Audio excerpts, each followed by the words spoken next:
Hey, everybody, and welcome back to the Garage Gym Experiment podcast. My name is Adam. That's Jake. We're back again with another great episode. On tonight's episode, we have a clear coat bench survey, a question asked to you, yay or nay. We'll go over that, and then Jake's going to take us into the home gym issues survey results. Me and Jake played a little game. We're going to end up with a rack, bench, bar, plates. What are we going with for under $2,500? All right.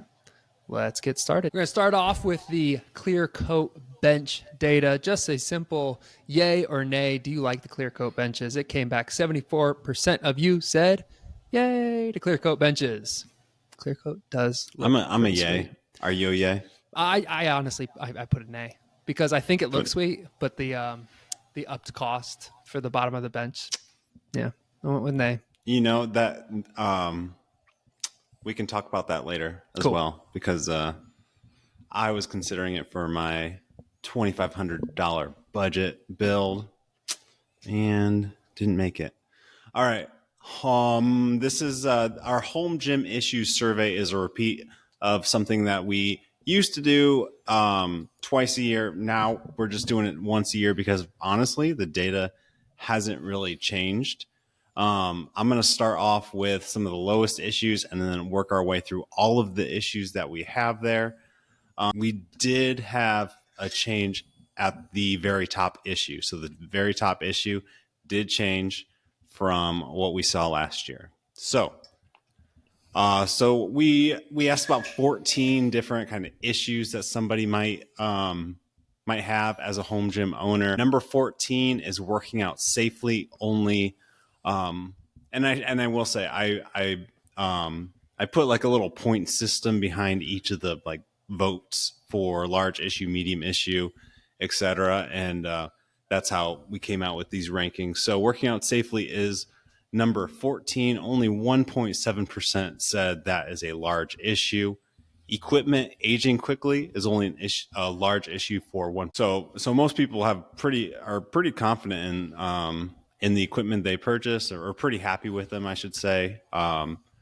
Finishing workouts in the home gym, only a large issue for 1%, 1.1%. And even only 6% say it's a medium issue. Warming up for home gym workouts, still 2% saying large issue.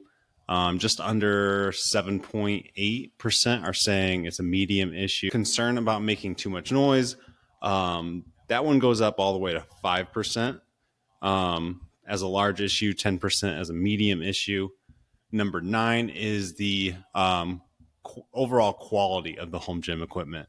So only 4% are saying large issue, 14.5% saying medium issue. Adam, of these, which one is the biggest issue for you? Biggest issue for me is probably warming up for home gym workouts. Just because I have the home gym now, I feel like maybe it's like I try to, use it as conveniently as possible. So I'm jumping down here and getting started right away. But like none of these on this page, it makes sense. These are the smallest issues because it's not a major issue. What about on this page for you? Same, warming up. Yeah. All right. Let's move on to the middle ranked issues. So these are the 8th issue all the way to the 4th. So I'll start with number 8, which is not enough lighting. 5% saying large issue and just under 17% saying medium issue. Ceiling height is kind of a weird one. It has 11% saying large issue and then 15% saying medium issue. So it's a larger issue for a good amount of people, but it's the smallest medium issue on this page. So yeah, ceiling height, big issue for small amount of people. Distractions during home workouts, again, about 4% saying large issue, 17% saying medium issue. Number 5, keeping home gym clean, 4% large issue, about 20% saying medium issue. And then the overall amount of equipment is coming in at number 4. Only 6% saying large issue, 25% saying medium issue. So, I mean, even keep in mind, like only the largest issue is only receiving 11% votes here. So, not too big of an issue for most people. And then I would say the number 3 are kind of head and shoulders above all of the others. So, and then the top 2 are even quite a bit ahead of number 3. So, temperature control is the number 3 largest issue home gym owners face. About 15% saying it's a large issue, 22% saying medium issue. The price of obtaining more equipment is coming in at number 2, so that's 30% large issue. So quite a bit larger than anything else that we've talked about. And then 34% saying medium issue. And then, and that was number 1 last year. So this year, number 1 is lack of space for home gym. So that was 32% saying a large issue, 33% saying medium issue. So we have a new number 1. Out of all of them, Jake, what's your number 1? My number 1 is temperature control. You could probably guess my number 1. Ceiling height, or just like lack of space in general. I feel good on space. I mean, I'm comfortable enough in my space. I know what I can do. I could see if like you were just coming down to my gym, like you might feel a bit cramped. But like the layout's perfect for everything I try to accomplish. Not a lot of open space, but works for me. Yeah, ceiling height. Mm-hmm. Yeah, I mean, and then, but our number 2 and 3, the top 2 here. Yeah. So wait, 2 and 3. Number 1 and 2, are they number 2 and 3 on your list? Number 1 and 2. I don't have a lack of space yet. Okay. I'm good. But price of attaining equipment, would you say that's probably number 1? And then ceiling height. I can fix lighting, but yeah, currently, I mean, it is what it is. Yeah. All right, and then we made this an actual Instagram post and got some pretty good answers. I might have too many that I want to read right now, but they are on the screen if you're watching.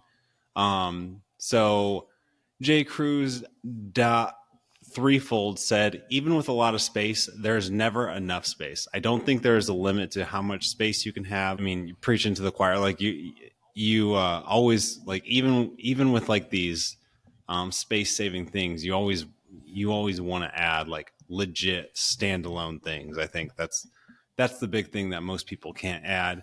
And then he also says, secondly, completing the gym, so many new machines and such makes you want to switch stuff in and out all the time. So yeah, that's everyone's problem. All these companies releasing. I finally finished my gym. Nice. Yeah. We have Chloe L. Rue, kind of discussing the issues of the logistics of ordering heavy pieces, which I think is an issue. You have to physically, if you like, once you get them, they're pretty much set in stone unless you want to like get a crew to help move them. Usually putting them together, I mean, doable, but usually like takes some time. So that's definitely something. I thought this might have been the best answer I saw from jboy.562. So almost everything besides squat, bench, and deadlift need to be set up. Sometimes it takes more time to set up than it does lifting. For example, lever arms, belt squats, anything that is creative that works, that takes time to set up. So sometimes this causes a cool down or a heart rate to go down, during the workout. Yeah, I hear that. Sometimes I don't even like want to pull my rings down. Like I have them in the rafters, my floor rafters. Sometimes I don't even want to pull them down because I don't want to, wind them all back up when I'm finished. Little things. Yeah. It's expensive in Norway. Basement, no overhead space. The Quadzilla said budget and space are the big two, which is what the data said. Temperature control in Idaho winters is tough, so that's number 3. So those are the big 3 issues. I think that's why I took that comment. We have the Tater 13. I think he's agreeing with the time it takes to create certain setups. That's a good quote right there. Let's see, you know, lack of ceiling height, keeping it clean and organized, weather. Yeah, so that's kind of the gist of it. Rogue not innovating or offering similar rack accessories that their competitors already have out there. I'd love something similar to the Athena or Ares for my Rogue Monster Light. So you buy a rack and it's not the right one, and then you're kind of stuck with it. So yeah, it's the biggest issue. And next, All right, Jake and I are going to go through. Jake sent me a text and challenged me, and he was going to do the same thing to come up with a bar, plates, rack, and bench for under $2,500. And at first, I was making some budget cuts, but then I realized I didn't have to be too picky at this price point. So yeah, and we might build off yeah, of these setups from week to week with a new kind of like scenario. So if you have any good scenarios after these $2,500, big four, I guess you could call it, or the core four, I think some people call it. Let us know. Maybe something like, what are you going to add to your rack now? What's the first rack attachment you buy? Something like that. Let us know. all right, well, here's mine. I was really happy with that total price. We'll go through in order on the screen. So if you're not watching, I'm just going to go left to right here. I have the Crandall Fitness Heavy Duty Bench. I'm not picky with my bench, and this one at $300 seems to do everything a bench should do. And so I was happy to pick that one for this scenario. Next up, I built a very basic Rep PR 5000, like as basic as you can get, as cheap as you can get it with the 3x3s, 80-inch for my particular setup. It's pretty much my exact rack. Only I have a few more attachments than just like pinpipe safeties. So I'm sorry, that bench was $300. The rack totaled and everything is $1,054. I needed some plates, and I really wanted to go with Strength Co in this scenario, but after shipping, they kind of topped me out. So I just picked Bells of Steel. They have some gray, pretty standard Olympic plates. That was like the one kind of sacrifice I felt like I went with. That's 345 do you know how much weight pound that set. is? Yep. So it's enough to do Okay. pretty much everything I can. Yeah. Yeah. That's pretty expensive. I found that like plates in general, Yeah. pretty much were across the board. And I did want to use a couple different companies. So $819 for a 345 pound set. Just standard Bells of Steel plates.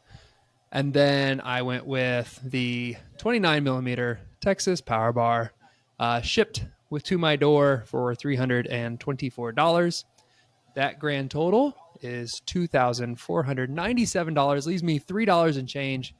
And so I'm buying a pre-workout, and I'm going to use that weight, 500 on the button. I like it. All right. So what do you think the biggest sacrifice Plates. you had to make was with Plates. this budget? Yep. The plates. Yeah. Okay. I don't feel, I've All used right. a lot of like benches. And the difference between like what I have the original version of the Rep AB3000. And don't really feel like I need anything different. So. Got it. All right. Well, before I go to mine, I think people should put in the comments whose setup they like better, Adam's or mine. Very, very curious, actually. So please, throw those in the comments. All right, my turn.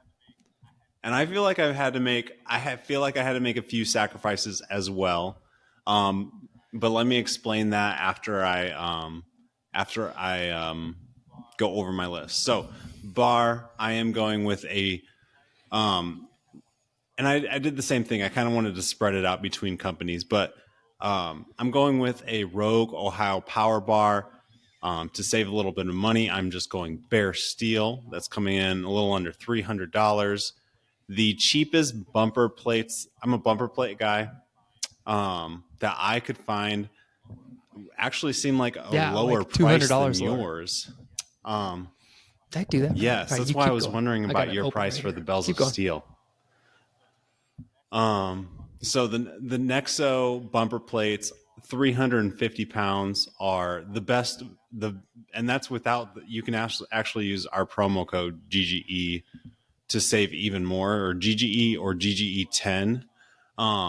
But 595 for 350 pounds.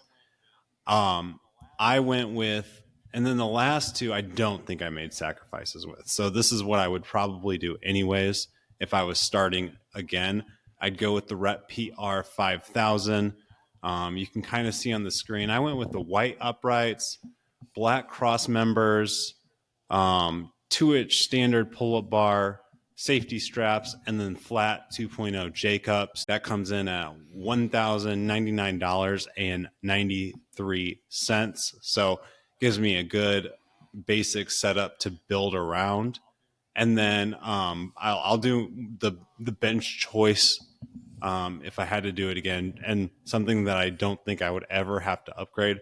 So I'd go with the Rep AB2. And then so the sacrifices that I do think I made, like in a perfect world, I'm gonna do probably a Rogue Ohio power bar and just go stainless steel instead.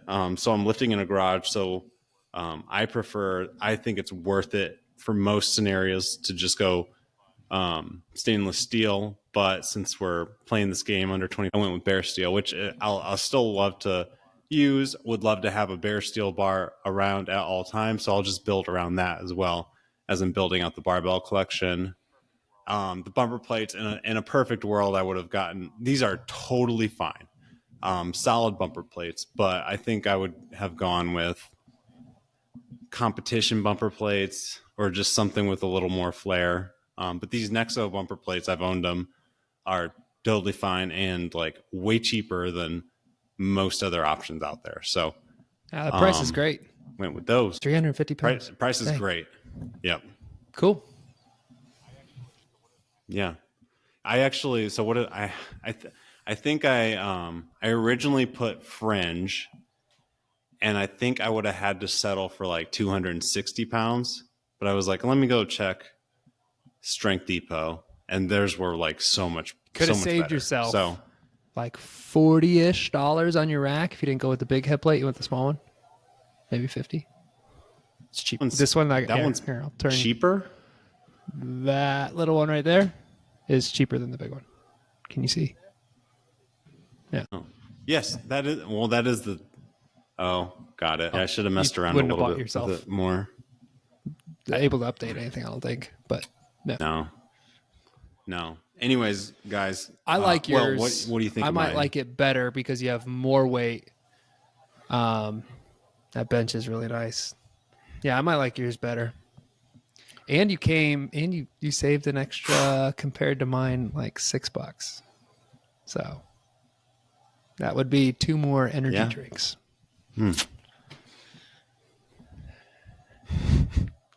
Are you sure? Are you sure on those bells of steel plates? Yes, I'm gonna $8.19, and then are you sure you're not on the Canadian website? Kicking the nuts, wouldn't it? This here Freedom Dollars, Naughty.us. Yeah.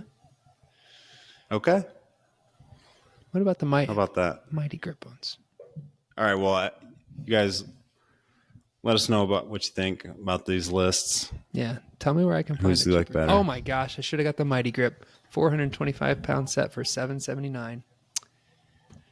The ones with the grippy one, the holes. Whoa. Boom. Yeah. Gotcha. All right. Well, that's going to do it for us. Did you like tonight's episode? Well, then be sure to keep your eye out for new episode releases wherever you listen to podcasts. Stay involved on our social media sites by following Garage Gym Experiment and taking part in our Sunday surveys on Instagram so that you can be a part of these conversations. Like, follow, subscribe to the channel on YouTube, and get involved on our website for all your home gym content needs. Make sure you're following Home Gym Con. Go to homegymcon.com or check out Home Gym Con on social media sites. We want to see you there in April. That's in French Lick, Indiana. We have a killer lineup of vendors, and you can come lift some weights with us. Jake, anything else left for the listeners? All right, people. Catch you next time. Bye. Nope.